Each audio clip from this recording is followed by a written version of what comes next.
कहबार सुजोग मिलथिबारु निजको धन्य मन करुछि। अर्पण तर्पण समर्पणर देवभूमि होछि भारत, जहार इतिहास वेदवर्णित, जहार परिचय विश्वव्यापक आ जहार अहिंसा होछि अस्त्र। आमे सेही भारतवासी कोटे वीर प्रसवनी बृहत गिरिराजी जहार मथ मंडन करे, भूत परिधि जहार प्राद प्रक्षालन करे। आमे सेही पवित्रमय भूखंड होछि भारत। विश्व को विद्वतार विद्या देउथिबा विश्वगुरु होछि भारत। विश्व को मनीष बने सिखौथिबा महान देश होछि भारत। सेतिबाई भारत को विश्वगुरु, विश्वदाता, विश्वनायक भावे कहि सकल भाषाभाषी वेशभूषा जाति धर्म निर्विशेष समस्त को धारण करी भारत तार मातृत्वर महनीयता प्रतिपादन करे।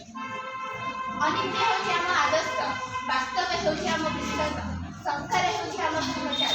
सेतिबाई इतिहासर मणिर पृष्ठरे आज भी भारतर ना उज्ज्वल और स्वर्णिम।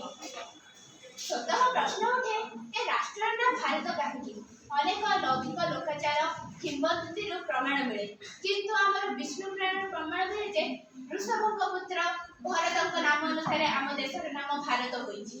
वृषभात मरु देवाश्च वृषभात भरतो भवे, वृषभात मरु देवाश्च वृषभात भरतो भवे, भरतात् भरतो वंश भरतात् सुमति भवे, भरतात् भरतो वंश भरतात् सुमति भवे।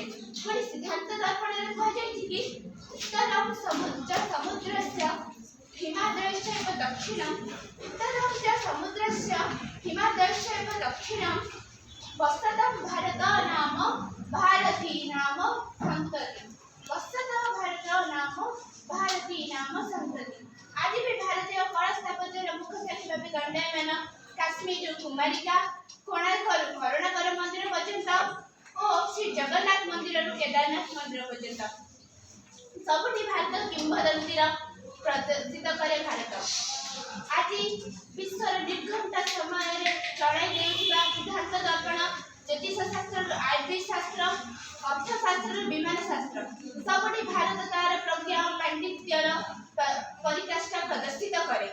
आज भारत प्रथा परंपरा भारत होछि परिचारक।